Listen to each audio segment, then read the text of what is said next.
By 1943, the citizens of Tokyo lived in a bubble of relative safety. While London had been blitzed and Berlin was crumbling under the weight of RAF and USAF bombs, the Japanese capital was untouched. The Doolittle raid of 1942 had been a psychological shock, but it was a pinprick at the one-time stunt using medium bombers launched from a carrier. Since then, the sky had remained empty. The geography of the Pacific War was Japan's greatest defense. Tokyo was thousands of miles away from the nearest American airbase. No bomber in existence had the range to fly there with a meaningful bomb load and return. The Japanese High Command, the Daihone, felt secure. They believed that the vast ocean was an impassable moat. They mocked the Americans' attempts to reach them. They called the American bombers lumbering cows that would be easily slaughtered if they ever dared to approach the sacred homeland. Japanese propaganda emphasized this invulnerability. They told the people that the divine wind would protect them, just as it had against the Mongols centuries before. Air raid drills were conducted, but they were often lackadaisical. The citizens practiced fighting fires with buckets of water and bamboo brooms, believing that any attack would be light and sporadic. The Japanese fighter defenses were kept relatively light.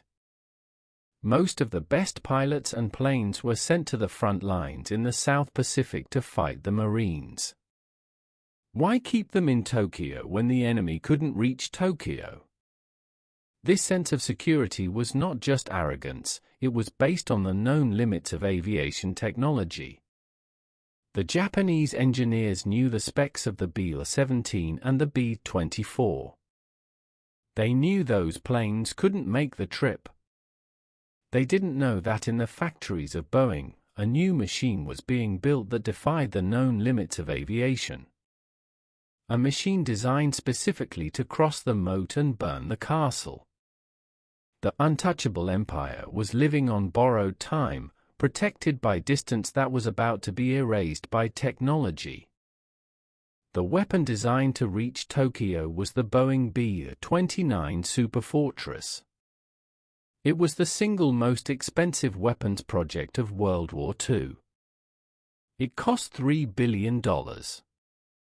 To put that in perspective, the Manhattan Project, building the atomic bomb, cost $2 billion. The B-29 was a technological leap forward that bordered on science fiction for the 1940s. It was massive.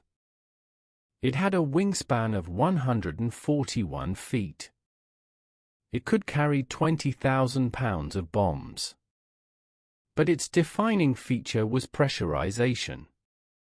Previous bombers like the B-17 were unpressurized.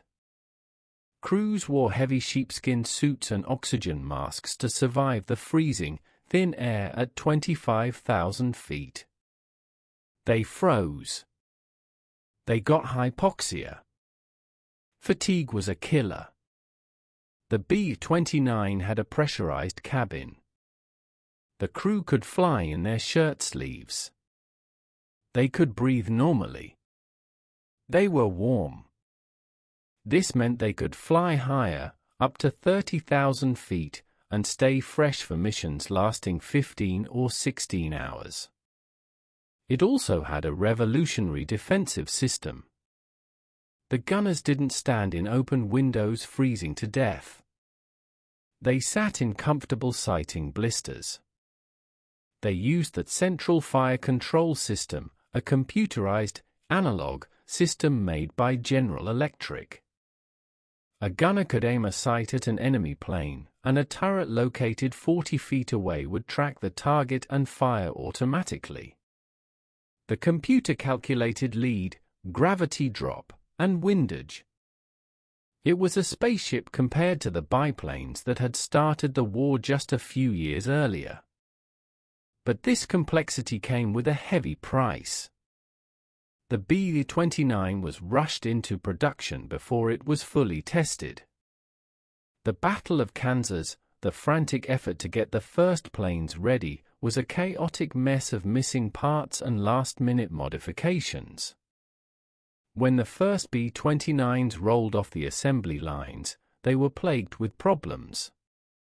The Japanese spies who caught wind of the project reported that the Americans were building a white elephant.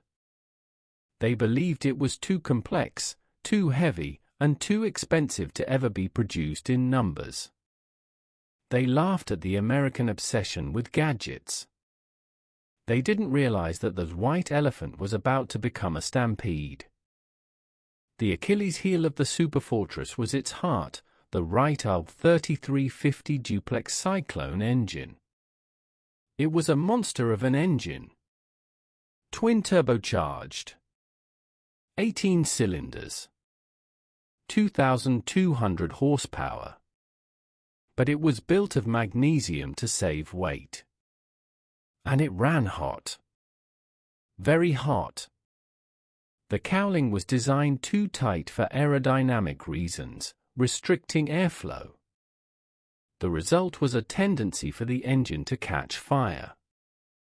Magnesium burns with a blinding white light and is nearly impossible to extinguish.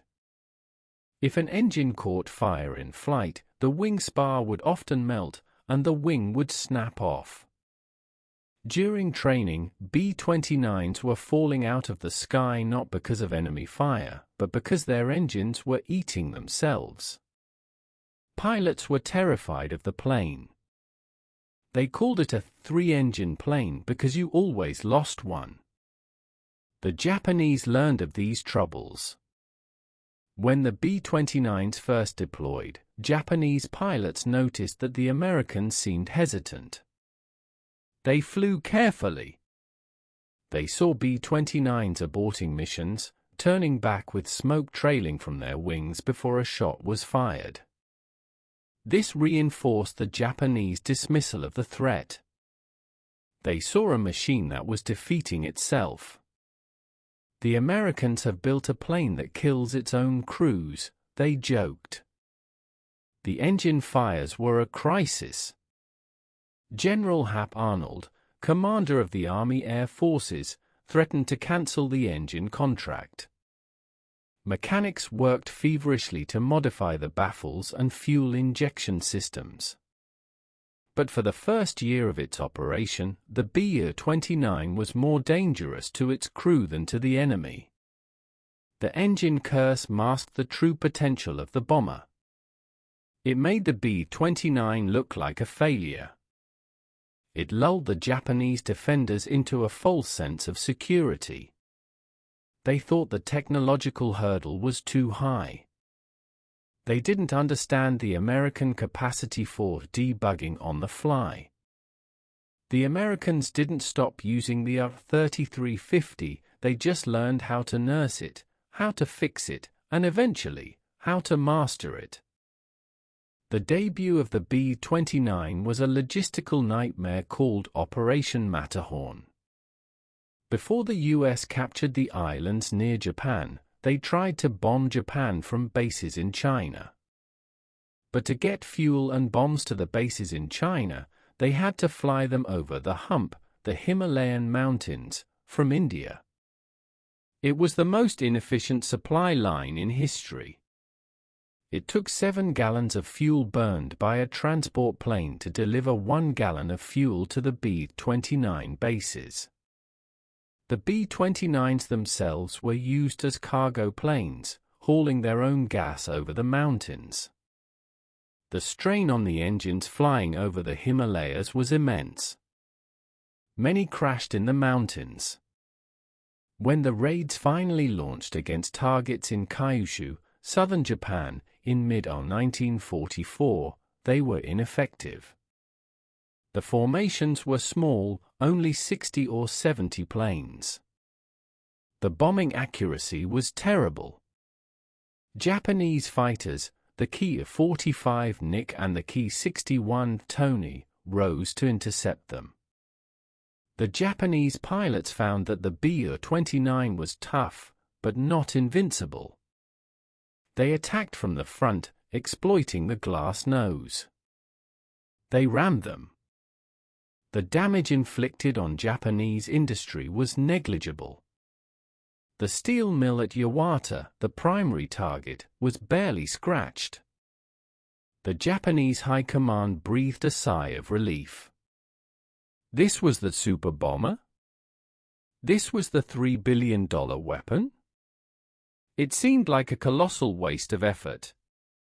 They mocked the Matterhorn raids as a publicity stunt. They believed they had weathered the storm. They didn't realize that Matterhorn was just a rehearsal. While the planes were struggling in China, the U.S. Marines were fighting a brutal battle to capture the Mariana Islands, Saipan, Tinian, and Guam. These islands were the real prize. They were flat. They were easily supplied by sea. And they were within direct range of Tokyo. The Japanese had laughed at the failure in China. But as the CB's construction battalions began paving massive runways on Tinian, the laughter should have stopped. The B-29 wasn't failing, it was just moving to a better starting line. And a new commander was about to take charge. A man who didn't care about high-tech sites or high-altitude safety. A man who just wanted to burn things down. General Curtis LeMay.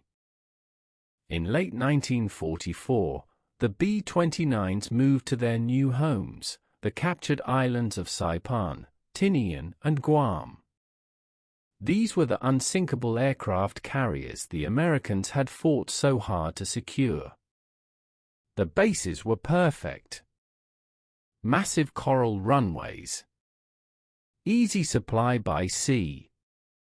But when the raids against Tokyo began in November 1944, the results were pathetic.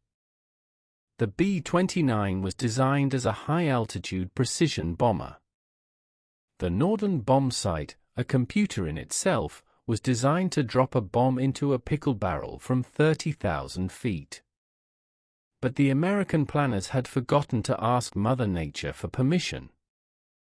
At 30,000 feet over Japan, they discovered a meteorological phenomenon that was largely unknown at the time, the jet stream. Winds blew at 150 to 200 miles per hour. When a B-29 flew into the wind, its ground speed dropped to almost zero. It was hovering. A sitting duck for anti-aircraft fire. When it flew with the wind, it was moving at 500 miles per hour. The bombardiers couldn't cope. The Northern Bomb Sight couldn't calculate the drift. Bombs dropped from that height were blown miles off target. They fell into the ocean. They fell into rice paddies. The Japanese defenders on the ground watched the bombs falling harmlessly and laughed. They called the B-29 the bird of peace because it made a lot of noise but didn't hurt anyone. Japanese fighter pilots, flying the Kite-45 Nick and the Kite-44 Tojo, struggled to reach the B-29s at 30,000 feet, but they didn't really need to. The weather was doing their job for them. General Hap Arnold in Washington was furious. He had spent $3 billion on a weapon that couldn't hit a city-sized target. He was under pressure to show results before the invasion of Okinawa. The B-29 program was on the verge of being declared a failure. The Japanese High Command felt vindicated. They believed their divine wind, kamikaze, was literally protecting the skies. They didn't realize that the failure wasn't the plane, it was the tactic. The Americans were trying to fight the wrong kind of war. They were trying to use precision bombing on an enemy whose industry wasn't concentrated in big factories, but dispersed in thousands of small wooden workshops, shadow factories. To win, the Americans needed to stop trying to snipe the factory and start trying to burn the neighborhood. And to do that, they needed a commander who was willing to break every rule in the book. Enter General Curtis LeMay. Old Iron Pants. The cigar-champing, stone-faced commander who had revolutionized bomber tactics in Europe. He arrived in the Marianas in January 1945 to take command of the XXI Bomber Command. He looked at the reconnaissance photos. He looked at the bomb damage assessments. They were zeros. He analyzed the problem with cold, brutal logic. Problem: the jet stream makes high-altitude bombing impossible. Solution: don't fly high. Problem: Japanese night fighters are weak and have poor radar. Solution: don't fly in the day. Fly at night. Problem: Japanese cities are made of wood and paper. Solution: don't use high explosives. Use fire. LeMay devised a plan so radical that his own staff thought he had lost his mind. He ordered the B-29s to fly at 5,000 to 8,000 feet. This was suicide. The B-29 was designed for 30,000 feet. At 5,000 feet, it was within range of every light anti-aircraft gun in Tokyo. But LeMay reasoned that the Japanese heavy flak guns couldn't track that low or fast, and their night fighters were non-existent. He decided to strip the planes of their formation. No more combat box. They would fly singly, in a stream. The pilots were terrified. They had spent months training to fly high and pressurized.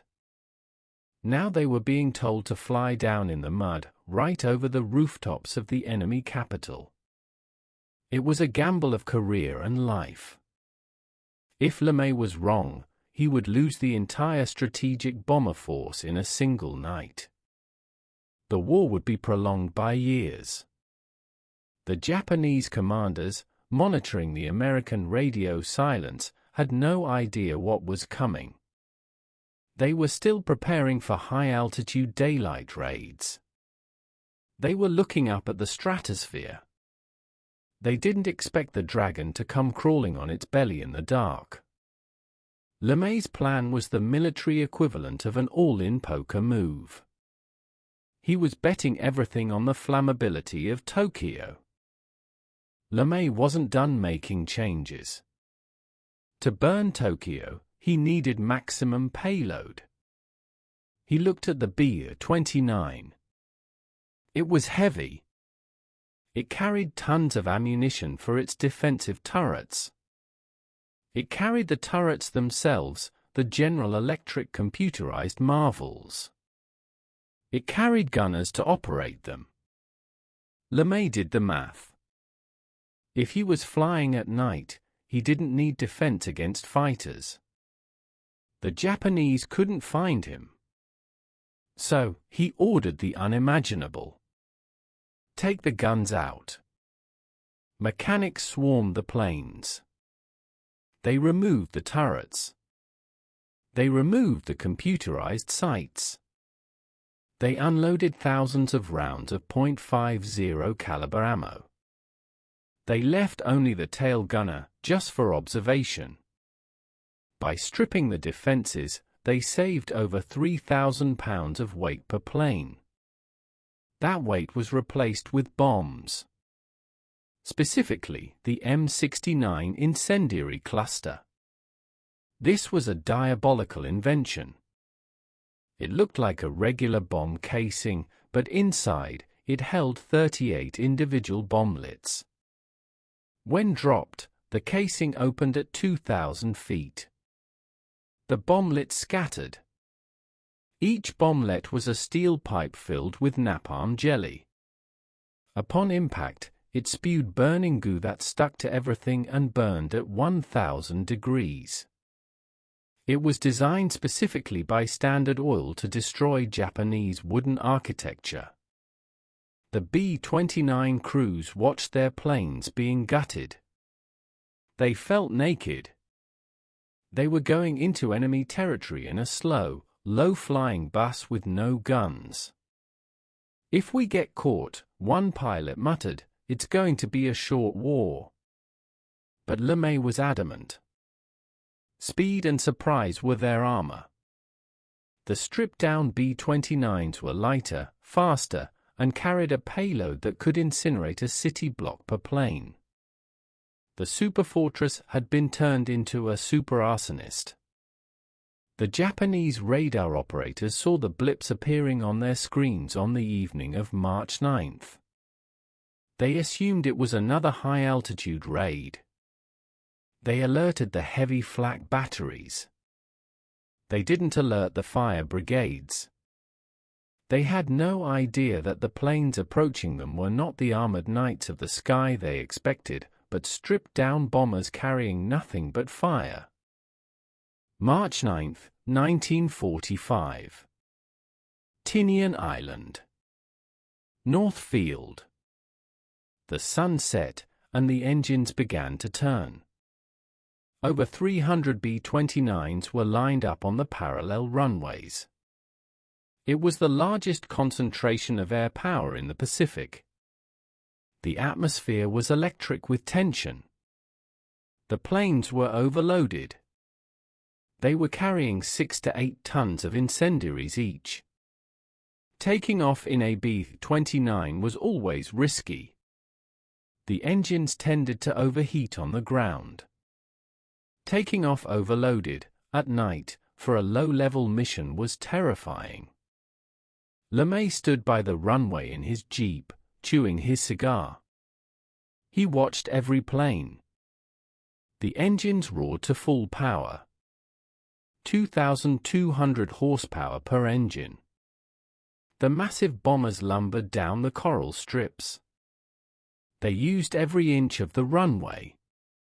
Some pilots had to pull the yoke back at the very edge of the cliffs to lift the heavy loads into the air. One by one, they clawed for altitude. But not much altitude. They leveled off at 5,000 feet.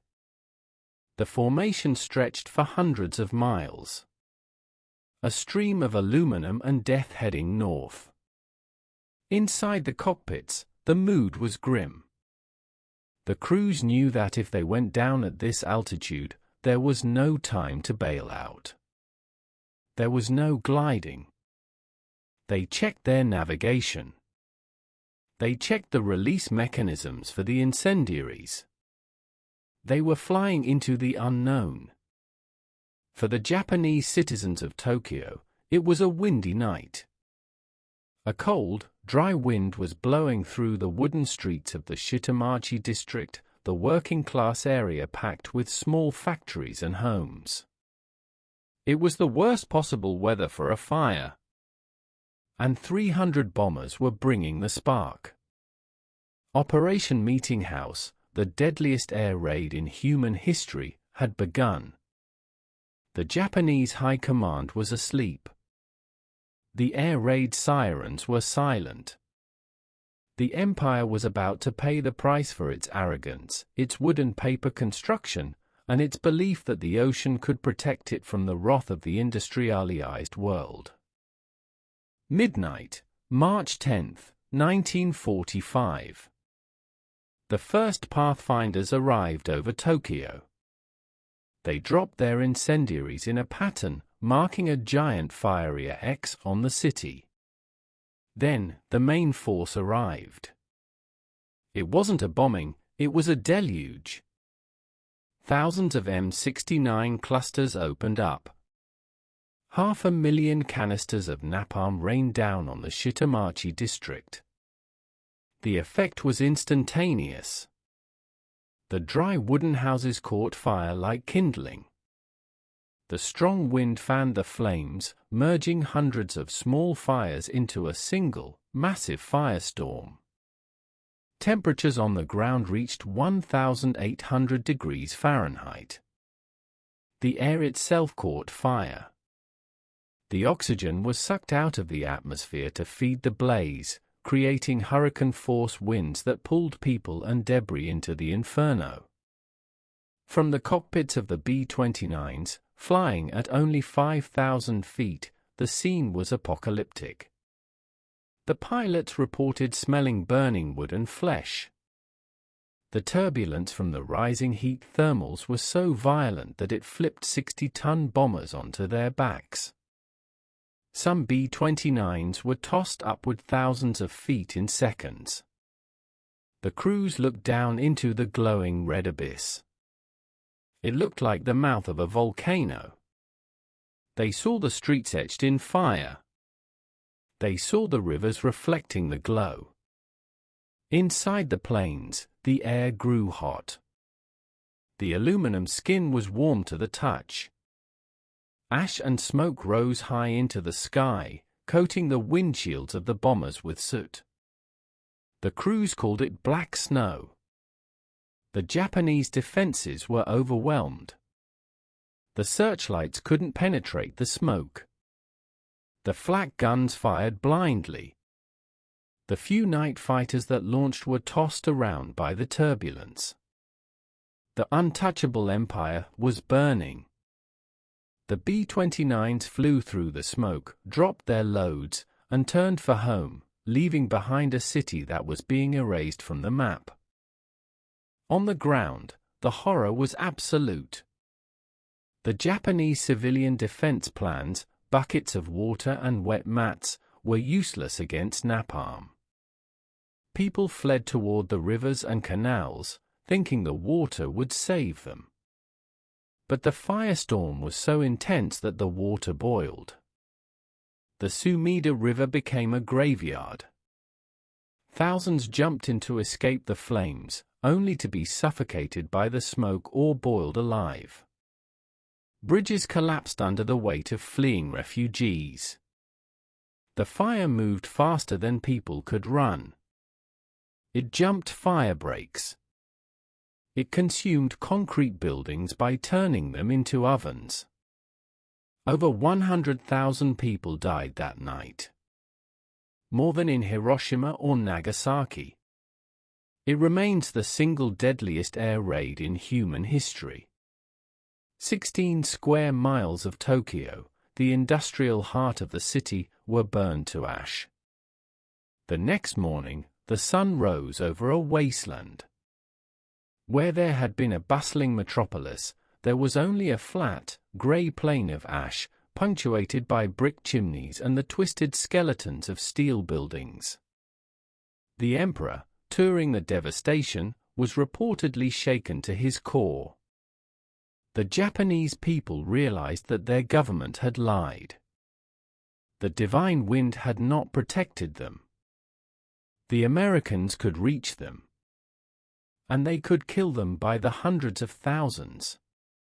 The psychological shock broke the civilian morale. Absenteeism in factories skyrocketed. People fled the cities for the countryside.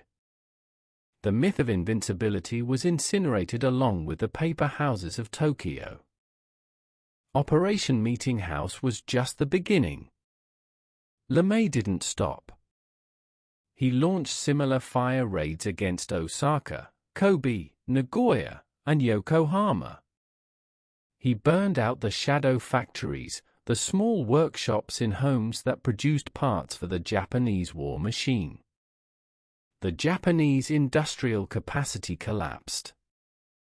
Aircraft production fell by 60%. Tank production ceased. The B-29s then turned their attention to mining the harbors. In Operation Starvation, B-29s dropped thousands of acoustic and magnetic mines into the shipping lanes of the inland sea. This completed the blockade that the submarines had started. Japan was cut off from the world and burning from within. The Japanese High Command, who had mocked the B-29 as a white elephant, now faced a weapon that they had no answer for. Their fighters couldn't stop the night raids. Their flak couldn't stop the masses. They hoarded their remaining aircraft for the final defense against invasion, Ketsugo, leaving the cities defenseless. The B-29 had achieved total air supremacy. It roamed the skies of Japan with impunity. American crews even dropped leaflets before raids, warning civilians to evacuate specific cities. "We are going to destroy your war industry," the leaflets read. It was a display of ultimate power. The Americans were telling the Japanese exactly what they were going to do, and the Japanese were powerless to stop it. The industrial collapse forced the Japanese leadership to confront the reality of unconditional surrender, even before the atomic bombs fell. History often remembers the B-29 for two missions, Hiroshima and Nagasaki. The Enola Gay and Boxcar are the most famous aircraft of the war. But the atomic bombs were the punctuation mark at the end of a sentence that had already been written by the fire raids. The B-29 had already destroyed Japan before the uranium and plutonium were unleashed. General LeMay famously said, "If we had lost the war, we'd all have been prosecuted as war criminals."